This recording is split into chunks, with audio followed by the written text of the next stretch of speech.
శాసనసభ్యుడు రాకేష్ రెడ్డి గారు ఎత్తిన అంశం మీద 119 నియోజకవర్గాల్లో ఉన్నటువంటి శాసనసభ్యుల ప్రాతినిధ్యం ఏంటనేది ఒక ప్రశ్నగానే ఉంది.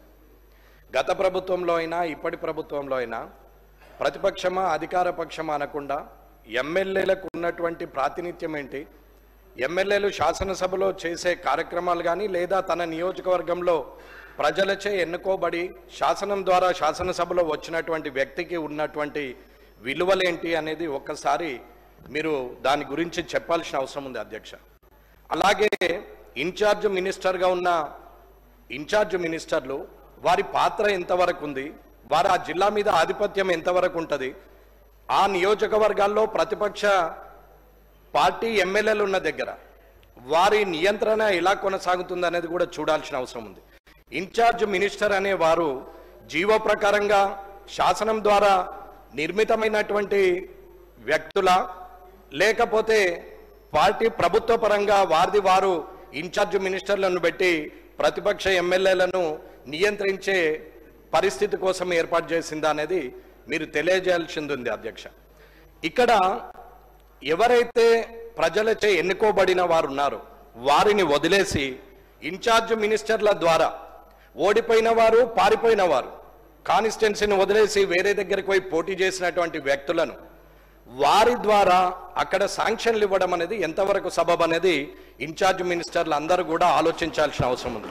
అన్న గత ప్రభుత్వం మమ్మల్ని ఇబ్బంది పెట్టిరు, మమ్మ కళ్ళకు నీరు తెప్పించిర్రు, మేము ఇబ్బంది పడ్డామని చెప్పుకుంటున్నటువంటి ఇప్పటి ప్రభుత్వంలో ఉన్న పెద్దలు మరి ఇప్పుడు మీరు చేస్తున్నది ఏంటి అనేది ఒక్కసారి ఆలోచించాల్సిన అవసరం ఉంది. అన్న మేమేమి కిరీటం పెట్టుకోలేదు, నా మాటకు నేనైతే అనుకుంటున్నాను ఎమ్మెల్యేగా 5 ఏళ్ళు ఉంటుండొచ్చు, ప్రజలు మెచ్చితే తిరిగి ఎన్నుకోబడుతుండొచ్చు, వారు నిరాకరిస్తే ఓడిపోతుండొచ్చు. కానీ ఎమ్మెల్యే అనే పదవికి మీరు గౌరవం ఇవ్వనంత వరకు మీకు మీరు తిట్టుకున్నట్టే, మీరు కూడా ఒక శాసనసభ్యులుగా ఉన్నారు కాబట్టి మీరు కూడా మీరు తిట్టుకున్నట్టే తప్ప నన్ను అవమానించినట్టు నేనైతే భావిస్తలేను. ఇక్కడ వెంకటరమణారెడ్డి కామారెడ్డి శాసనసభ్యుడు అనే బదులు కామారెడ్డి శాసనసభ్యుడు వెంకటరమణారెడ్డిగానే గుర్తింపు ఉంటుంది తప్ప శాసనసభ్యుడిగా ఎప్పుడు ఉంటారు కానీ పేర్లు మారుతూ ఉంటాయి, ఎవరో ఒకరు శాసనసభ్యులు అవుతారు. కానీ ఇవాళ నేను కనీసం 84 ప్రశ్నలు ఈ శాసనసభలో ఇక్కడ నేను ప్రశ్నలు ఇవ్వడం జరిగింది. దానికి సుమారు 8 మట్టుకే నాకు రిప్లై ఇవ్వడం జరిగింది. అంటే 84లో 8 పోతే 76 ప్రశ్నలకు ఇప్పటికి సమాధానం రాలేదు. ఇది శాసనసభ పరిస్థితి. ఇది ఎమ్మెల్యేగా నేను ఇచ్చినారు కాబట్టి నాకున్నటువంటి మర్యాదను ఏ రకంగా నేను స్వీకరించాలో మీరే తెలియజేయాల. ఇకపోతే రైట్ ఇన్ఫర్మేషన్ యాక్ట్ ప్రకారంగా మీరు ఇస్తలేరని చెప్పి నేను రైట్ ఇన్ఫర్మేషన్ యాక్ట్లో సుమారు 86 ప్రశ్నలు ఇస్తే ఒక్కొక్క ప్రశ్నకు ఒక్కొక్క విధంగా ఇచ్చారు. ఎగ్జాంపుల్ హెల్త్ డిపార్ట్మెంట్ తీసుకుందాం. రైట్ ఇన్ఫర్మేషన్ యాక్ట్లో ఇస్తే ఇక్కడ మంత్రి గారు ఉంటే శాసనసభ వ్యవహారాల మంత్రి గారు అయితే చూస్తున్నారు కాబట్టి చెప్తున్నాను, ఇక్కడ ఉన్న అందరు మంత్రులు కూడా గమనించాల్సిన అవసరం ఉంది, తోటి శాసనసభ్యులు కూడా గమనించాల్సిన అవసరం ఉంది. ఈ పరిస్థితి రేపు మీకు రావచ్చు, నాకు రావచ్చు, పక్కనున్న వారికి రావచ్చు, ఎవరికైనా రావచ్చు. కానీ ఆ పరిస్థితి వచ్చినప్పుడు బాధపడే కన్నా ఇటువంటి ప్రాక్టీస్ను మానేయడం మంచిదని అంటున్నాం. ఆర్టీఐ కింద ఇచ్చినటువంటి హెల్త్ డిపార్ట్మెంట్కి ఇస్తే హెల్త్ డిపార్ట్మెంట్ వాళ్ళు పిఐఓ ఎవరైతే పబ్లిక్ ఇన్ఫర్మేషన్ ఆఫీసర్ ఉంటాడో ఓహో ఇటువంటి చాలా చూసినాం, ఇది అయ్యేదా పోయేదా అని మాట్లాడినటువంటి హెల్త్ డిపార్ట్మెంటు ఎడ్యుకేషన్ డిపార్ట్మెంట్ ఉన్న ముఖ్యమైన డిపార్ట్మెంట్లు ఇవాళ మాట్లాడుతున్నటువంటి మాటలు, ఇది స్వయంగా నా లెటర్ అక్కడ ఇస్తుంటే మాట్లాడినటువంటి మాటలు నేను పేర్లు ఉద్యోగస్తుడు డిసిగ్నేషన్తో సహా చెప్పగలుగుతానని చెప్తున్నాను. ఇది మంచి పద్ధతి కాదు అధికారులకు అని చెప్తున్నాం. ఎడ్యుకేషన్ డిపార్ట్మెంట్ని అడిగితే 86 క్వశ్చన్స్ ఇచ్చినటువంటి అన్ని డిపార్ట్మెంట్లు ఏదో ఒక రకమైన సమాధానము 6 జే ప్రకారంగా ఇస్తే 6(1) ప్రకారంగా ఇస్తే 2 జే ప్రకారంగా లేదని చెప్పి ఇప్పటి వరకు ఎడ్యుకేషన్ డిపార్ట్మెంటు ఇప్పటివరకు ఇవ్వలేదు. ఇది ఎమ్మెల్యేకు ప్రభుత్వం ద్వారా వస్తున్నటువంటి అధికారులు ఇస్తున్నటువంటి మర్యాద అని చెప్తున్నాం. ఇన్ఛార్జ్ మినిస్టర్లు ఇవల్ల అక్కడ ఓడిపోయిన వారి ద్వారా అక్కడ పార్టీ పరంగా మీరు ప్రొసీడింగ్లు ఇస్తా ఉంటే మీ వాళ్ళు పోయి అక్కడ కొబ్బరికాయలు కొడతా ఉంటే ఇక్కడ ఉన్నటువంటి గెలిచిన ఎమ్మెల్యేలు ఏం చేయాలనేది ప్రజలు గమనిస్తారు. కాబట్టి ఈ శాసనసభ ద్వారా చెప్తున్నాం. అన్నా మేమేమి పోలీస్ ప్రోటోకాల్ కావాలని అడగట్లేదు, మేము పోగానే అధికారులు మాకు ఎదురు రావాలని అడగట్లేదు. భయం అనా, ఇది నిజం. 0 అవర్లో మాట్లాడకపోతే నేను మాట్లాడేది ఒక్కటేనా అధ్యక్ష, ఒకటే మాట. నేను మాట్లాడేది నిజం.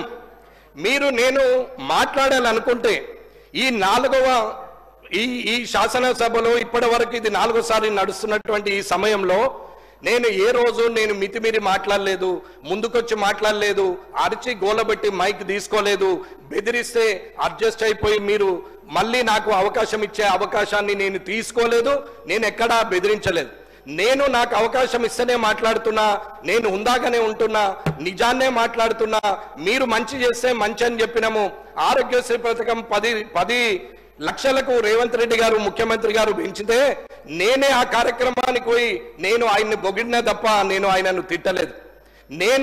ఇవాళ డైట్ ఛార్జెస్ పెంచితే నేనే హాస్టళ్లకు పోయి ప్రభుత్వాన్ని పొగిడినాం తప్ప ఎక్కడ తిట్టలేదు. పార్టీ పరంగా ఎన్నడూ మాట్లాడలేదు. ఎప్పుడు కూడా మంచిని మంచన్నం, చెడును చెడని చెప్పినాం. ప్రతిపక్షం అధికార పక్షం అనేది అది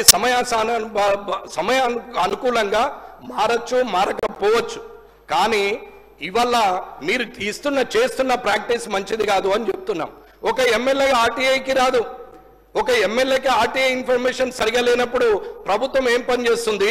ఇక్కడ ఉన్నటువంటి శాసనసభలో ఇవాళ ఎమ్మెల్యేగా అడిగిన 84 క్వశ్చన్లకు 8 మాత్రం వచ్చింది. 15 నెలల కాలమైంది. నేను ఇచ్చినటువంటి ప్రతి ప్రశ్న నా దగ్గర ఫైల్తో సహా ఉంది. ఏ రోజు ఎప్పుడు ఇచ్చినామనేది. ఏదో ప్రజలకు సమాచారం ఇవ్వడానికి ప్రయత్నిస్తున్నాం తప్ప పర్సనల్ ఎజెండాగా ఎక్కడ మాట్లాడలేదు.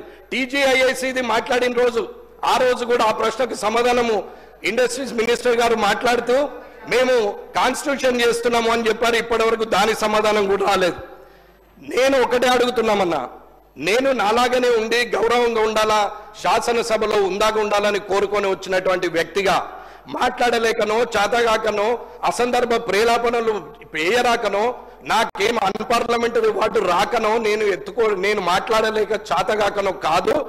రాజకీయాల్లో హుందాగా శాసనసభకు గౌరవం పెరగాలి, మీకు గౌరవంగా ఉండాలి, అధికారులకు గౌరవం ఉండాలని ఓపిక పడుతుంటే 15 నెలలుగా మీరు ఇలాగే చేస్తూ ఉంటే రానున్న కాలంలో మరి నా పద్ధతి మార్చుకోవాల్సిన అవసరం వస్తుందా అనేది ఒక ఆలోచన ఉంది. కాబట్టి దయచేసి తొందరగా అన్ని డిపార్ట్మెంట్ల నుంచి రైట్ ఇన్ఫర్మేషన్ యాక్ట్లో రావాలా. అవి ఏవి కూడా ప్రశ్నలకు సమాధానం చెప్పలేని స్థితిలో ప్రభుత్వము శాసనసభ ఉంది అంటే అది మీకే సిగ్గుచేటు, నాకు సభ్యుడిగా కూడా నాకు కూడా సిగ్గుచేటనే మాట్లాడుతున్నాను. కాబట్టి ఇవాళ ప్రభుత్వం నిజంగా ధైర్యంగా ఉండి చేస్తున్నది నిజమే అయినప్పుడు అడిగిన ప్రశ్నకు సమాధానం ఇవ్వాల్సిన అవసరము అధికారులకు ఉన్నది, అలాగే ప్రభుత్వానికి ఉన్నది అని చెప్తున్నాను నేను.